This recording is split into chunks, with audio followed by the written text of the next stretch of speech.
Ponsel dengan kamera yang bagus tuh banyak ya tahun lalu, mulai dari seri iPhone 14, Samsung S22 Ultra, Zenfone 9 atau masih banyak lagi lah. Tapi ternyata ponsel-ponsel tersebut tuh masih kalah dengan Google Pixel 6a yang merupakan budgetnya ponsel dari Google. Yang dimana si ponsel ini tuh ngalahin juga si Pixel 7 Pro. Hal ini didapat dari percobaan blind test kameranya MKBHD ya. Kalian bisa tonton di channel dia lebih lengkapnya ya, cukup asik liatnya. Singkatnya tiap tahun tuh dia selalu nguji blind test gini ya. Di sini ngasih percobaan berbagai skenario gambar dari berbagai ponsel kamera, tapi gak dikasih tahu ponsel itu tuh apa. Lalu di vote berbagai orang dan mana yang paling bagus. Dan akhir tahun 2022 kemarin ya, dengan voters lebih dari 21 juta orang, menghasilkan pemenang Pixel 6a ya, ngalahin berbagai ponsel premium lain yang jauh lebih mahal. Dan secara kertas tuh lebih tinggi speknya. Nah, jadi kali ini saya tuh bakal review ya Google Pixel 6a di tahun 2023 apakah worth it ya buat dibeli, mengingat sebentar lagi tuh ada Pixel 7a. Apakah ponsel itu cuma jago kamera doang atau enggak? Oke, di sini Fadil langsung aja kita review.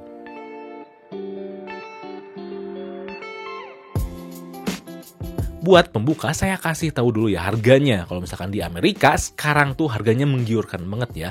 5,3 juta rupiah aja. Tapi kalau udah nyampe Indonesia ya, kalau misalkan kalian lihat di toko-toko online, banyak yang jual udah bayar bea cukai dan sebagainya, IMEI aman, nyampe 7 jutaan. 7,6 juta lebih tepatnya.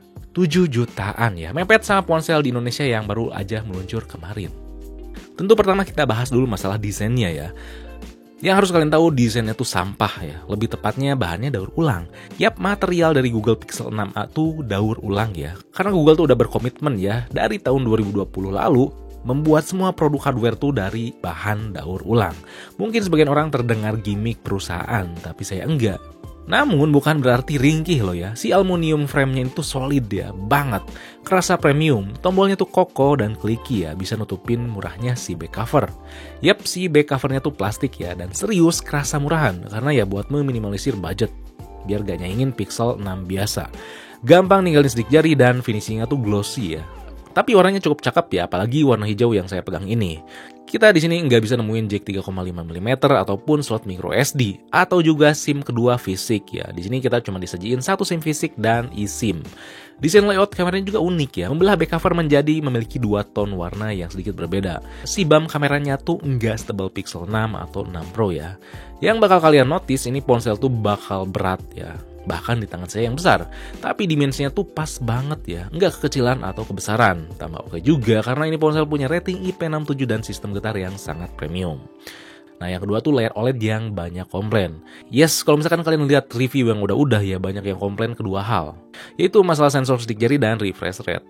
Sensor sidik jarinya katanya banyak yang bilang lambat atau bahkan sering salah. Tapi saya pribadi tuh nggak ngalamin hal itu ya, khususnya di Android terbaru.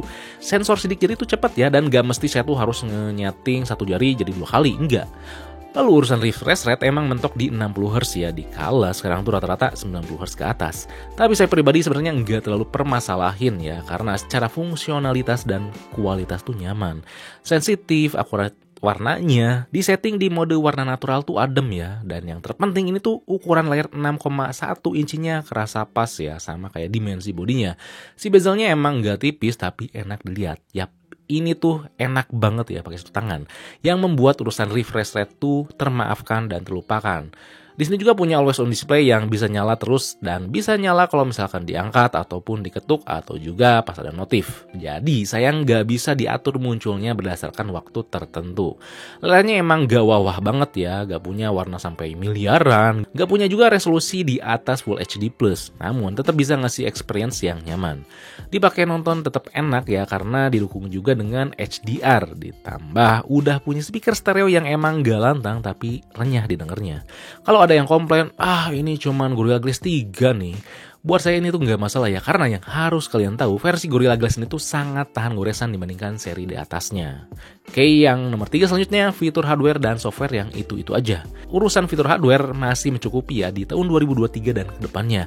Kayak Wi-Fi 6E yang terbaru, lalu ada Bluetooth 5.2 yang memang bukan terbaru tapi udah cukup baik, dan tentu ada NFC. Nah, nilai jual utama dari Google Pixel 6 ini adalah software buat saya. Yap, si Android polosan yang serba minim, gak kayak Android lain yang saya suka. Karena nggak neko-neko. Emangnya orang lain tuh banyak yang bilang ya itu-itu aja gitu. Ya kalian tuh nggak bisa nemu-nemu tema fancy-fancy gitu, nggak bisa ngatur kustomisasi penampilan buat ganti huruf, tema always on display, ganti icon baterai atau lainnya. Ini tuh polosan, simple banget ya, cuman berisi fitur-fitur esensi dari Google aja. Jadi nggak cocok buat kalian yang doyan fitur banyak. Tapi Android di Pixel tuh bukan semata-mata fiturnya minim dan clean ya, tapi dimaksimalkan. Katakanlah fitur Google Voice Typing ya, di sini Pixel tuh akurat banget dan minim kesalahan. Google ngeklaim ya voice typingnya tuh lebih cepat 2,5 kali dibandingkan voice typing lain dan bahkan lebih cepat dibandingkan kalau kita ngetik di keyboard biasa. Lebih enak lah dipakai dibanding voice typing iPhone atau Android lainnya. Lalu ada fitur live transcribe buat terjemahin kita waktu lagi lakuin konversasi dengan bahasa lain dengan mudah. Ada Google Assistant yang lebih solid, bisa nge-copy tulisan di gambar, nerjemahin tulisan di gambar, dan pokoknya layanan Google yang ada di Android lain tuh di sini lebih kerasa maksimal. Tapi fitur dan layanan yang sayang udah dihilangkan adalah Google Unlimited Photos ya. Di sini kita gak bisa nge-backup foto secara tidak terbatas ya. Karena si Google tuh udah menyetop layanan tersebut ya. Terakhir tuh di seri Google Pixel 5 ya, ke bawah gitu. Jadi sayang banget sih. Padahal itu yang saya suka. Dan keempat, experience Android banget nih. Dan saya bisa katakan ya, kalau misalkan kalian tuh belum pernah nyoba Google Pixel secara langsung, berarti kalian tuh belum pernah nyoba experience Android secara seutuhnya dan maksimal gitu. Tentu selain karena software yang maksimal, dibantu ya karena otaknya, yaitu si Google Tensor. Sebuah chipset buatan dari Google yang memaksimalkan kinerja ponsel ya, mulai dari AI, machine learning, multitasking, dan lainnya. Ditambah ada chip Titan M2 buat keamanan ponsel lebih tinggi ya, bahkan sulit dibobol dengan serangan alat hacker langsung secara fisik. Memang chipset ini tuh nggak segahar Snapdragon 8 Gen 2, Dimensity 9000, dan chipset terbaru lainnya. Namun ya, di sini Google Tensor tuh didesain bukan cuma ngejar performa. Di sini Google bisa memberikan dan meningkatkan kegiatan keseharian kita dengan maksimal dan baik. Google ngeklaim Google Tensor di sini akan lebih baik dari waktu ke waktu seiring mempelajari penggunaan kita pakai ponsel tuh gimana. Pokoknya jangan khawatir lah masalah kecepatan walaupun gak segahar chipset terbaru saat ini. Masih bisa bertahan 3 tahun lebih lah. Karena secara teorinya Google Pixel 6a tuh disupport maintenance softwarenya selama 5 tahun. Dan basicnya chipset Google Tensor tuh kurang lebih sebanding dengan Exynos 2100 dan Snapdragon 888. Jadi suhu tinggi pasti kerasa, tapi nggak sampai overheat kayak Snapdragon 888 ya. Angkat-angkat pasti kerasa lah, khususnya kalau misalkan dipakai intens. Namun untuk urusan baterai sangat menyenangkan ya. Dipakai dari 95 ke 10% dengan pemakaian casual tanpa ngegame, kayak buka berbagai sosmed, toko online, foto, dan ambil video. Bisa ngasih screen on time sampai 8 jam. Yang jadi PR ya, pasti ngecasnya yang lambat ya. Apalagi kotak pembeliannya kita nggak dikasih charger. Ngecas 9 ke 94%, makan waktu 1 jam 44 menit ya dengan daya 18 watt. Yang kelima tuh kamera yang software banget ya. Nah, kita sampai ke hal yang spesial di Google Pixel, yaitu kameranya. Buat kaum geekcam, inilah ibu dari geekcam yang sering kalian perdebatkan di ponsel-ponsel. Yang dimana geekcam di ponsel-ponsel lain yang dipasang secara resmi itu ya pasti ada yang nggak maksimal atau bahkan nggak jalan. Yang harus kalian ketahui di awal adalah sensor kamera yang dipakai di lensa kamera utama tuh Sony IMX363. Cukup jadul ya, kayak Pixel 4a, Mi 8 Lite, Poco F1, dan lainnya. Tapi tentu di sini Google tuh memaksimalkan kamera dengan bantuan Google Tensor dan pemrosesan software yang apik. Setiap gambar yang diambil tuh legit ya rasanya. Tekstur, warna, apalagi dynamic range tuh keluar, tapi tahu batasannya. Terkadang emang saturasi warna tuh terlalu tinggi tapi nggak sering. Baik lensa utama maupun ultrawide tuh cukup seimbang dalam menyajikan konsistensi kualitas gambar. Kan ada ya, ponsel yang hasil kamera lensa utama tuh gini, tapi ultrawide-nya tuh gitu. Nah, di sini tuh nggak gitu ya. Balance. Agak disayangin emang si lensa ultrawide-nya fix fokus ya, yang membuat kita harus nyesuaiin posisi badan kita maju mundur kalau misalkan detail ngerasa nggak dapet.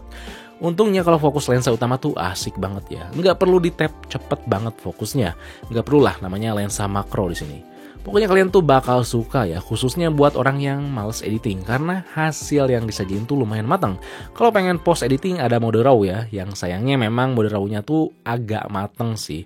Kalau di daging tuh bisa dikatakan medium rare lah, karena warna yang disajiin tuh tetap keluar. Nggak pakai banget tapi. Namun emang noise yang disajiin tuh masih kelihatan ya. Hal ini kemungkinan besar karena memang keterbatasan kemampuan lensa yang dikatakan udah berumur. Nggak jelas banget emang ya. Kelihatannya emang kalau di zoom banget gitu, disidik-sidik, bisa aja sih si Google ngilangin noise yang ada. Namun tekstur setiap foto nanti nggak akan serenyah sekarang. Setiap objek yang diambil dengan kamera ini baik ya. Tapi buat mode portrait, saya rasa kurang sih karena kurang rapi gitu nyeleksi objek dan backgroundnya.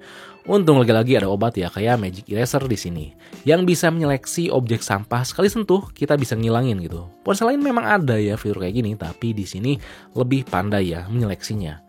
Nah tentu ya kalau misalkan mode malam tentu ajib. Bisa mengambil cahaya minim dengan baik ya. Detailnya memang menjadi kurang dapat ya kalau si mode malam nyala. Tapi overall tetap bisa nyajin hasil yang enak dipandang. Apalagi mode astrofotografinya bisa bekerja dengan baik kalau misalkan kita pakai tripod atau menyimpan ponsel tanpa goyangan sedikit pun.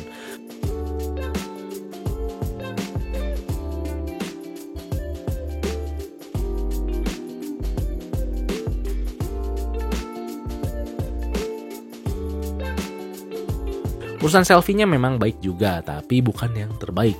Masih adalah ponsel yang lebih baik dari ini, karena walaupun mode cantik mati, entah kenapa ya selalu terlihat mulus. Nggak pakai banget sih emang, tapi kita bisa notice ya. Untung aja dynamic range, warna, teksturnya tetap asik. Kalau lensa selfie-nya bisa dikatakan nggak sejago lensa belakangnya lah. Apalagi kalau kondisi low light, terus ada backlight, kerasa kurangnya ya. Tapi sedikit di atas rata-rata ponsel di harganya lah, sedikit. Hasil videonya cukup bisa mengimbangi fotonya ya, apalagi fokusnya. Objek kecil dan cukup dekat bisa diambil dengan mudah tanpa kita menyentuh layar. Perpindahan fokusnya itu cepat banget ya, gak cenat-cenut ya fokusnya. Dynamic range, bayangan, detailnya cukup baik. Namun di sini saturasi warnanya berlebihan ya, lebih sering terasa terlihat dibandingkan pas ngambil foto. Nggak jadi jelek, cuman ya terkadang terlihat aja. Kita juga bisa berpindah lensa ya di resolusi 4K 30 fps waktu nge-take video. Tapi kalau misalkan 60 fps nggak bisa nih. Yang untungnya dimana kalau misalkan kita nyalin 60 fps, kestabilannya juga tetap baik ya. Good job.